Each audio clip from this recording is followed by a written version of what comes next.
Hey guys, Noel here. Isham here, how you Isham, doing? yeah, today's your last day here in London as a resident. Last day as a resident. And I'm gonna be sad this guy's leaving me. a little sad, but Yeah. that's life. You gotta keep moving on. Yeah, I was also sad when I left Australia. It wasn't an easy leaving great friends, great company of people. That's true. That's true. It's not Yeah, it's just that's why I'm dedicating this. We're dedicating this short video for those who became a family of Kombokan. Yeah, exactly. Yeah, and Everyone friends, who's yeah. learnt off Noel over the many years.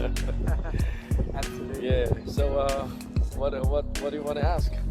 Well, what exactly is Kombokan? And what does it stand for? What are you trying to achieve by bringing it now to the public with a new YouTube channel? Yeah. So what are the goals? All right. Kombokan is an acronym for Combat Boxing in Tajakan, which means combat is always close quarters. Boxing is always the element of boxing, and Tajakan are always low line kicks. So we apply all the simple, practical, fight application and fight techniques to achieve the fastest and the shortest possible ways to defend yourself. Absolutely. That's nothing fancy. I think a lot of people have spent a lot of money wanting to learn martial arts discipline, but don't get me wrong. I mean, they're great to learn.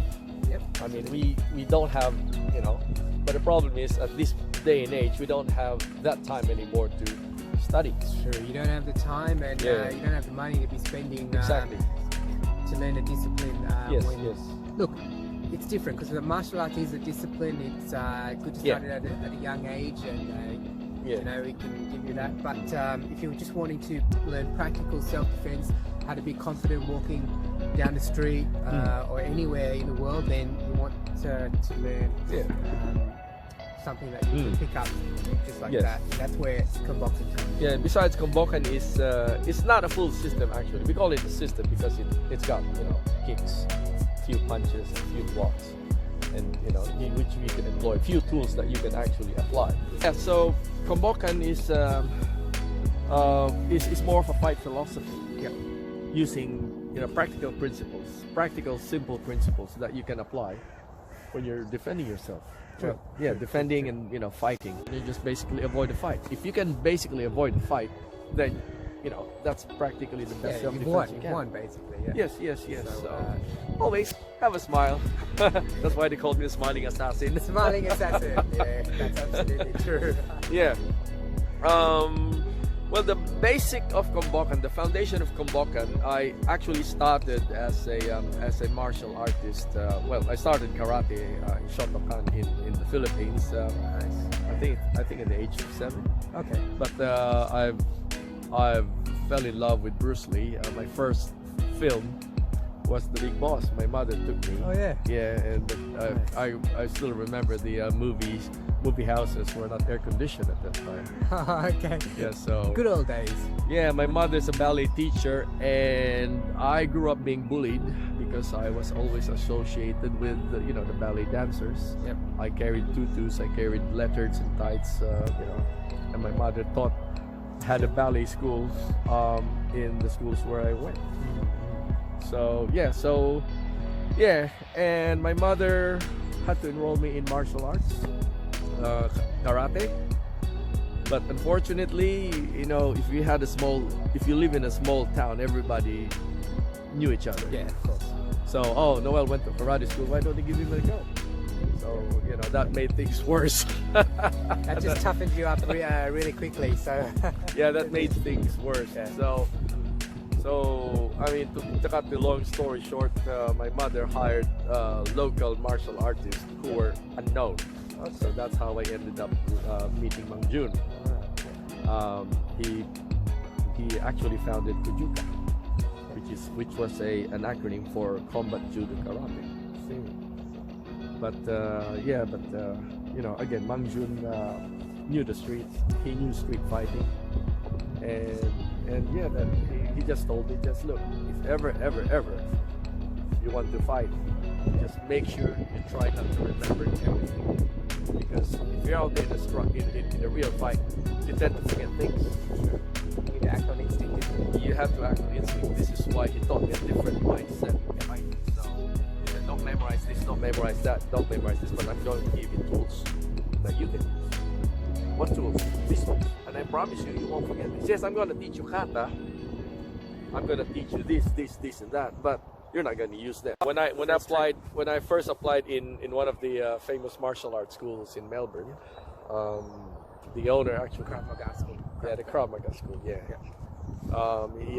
He actually asked me if I had any certificates, so I straight told the owner, look, I only teach street fighting. How could you get, certified in the streets? Yeah.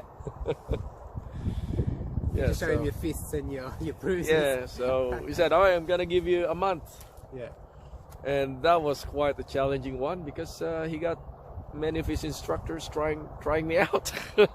Trying to test you to see if he's legitimate. And how did that work out? It was a good challenge. Yeah. It was a good challenge. You're being humble. He's being humble. He ended up being there for about 2 or 3 years, wasn't it? Yeah. So. Yes. And there was one guy who actually came to me and he said, "Look, I'm not gonna waste my time if you're not gonna teach me how to fight." Yeah. He actually grew up in the streets, right, fighting. So he just straight away came out to your first day and was like, "I'm not gonna waste my time if you can't teach me how to fight. Yeah. Let me see what you've got." And what did you do? Well, he actually started throwing punches, and I was just sort of weaving, and he just went full on. Oh gosh, no, come on, please don't do this. So basically, And you beat the crap out of him. He didn't yeah, I think, well, long story short, that's what long happened. story short, Yeah. I had his face on the ground. And then he became one of your students. Then I picked him up. Yeah. I said, "Look, I don't need any of these. Go home. I can't teach you." 3 weeks after, he came back.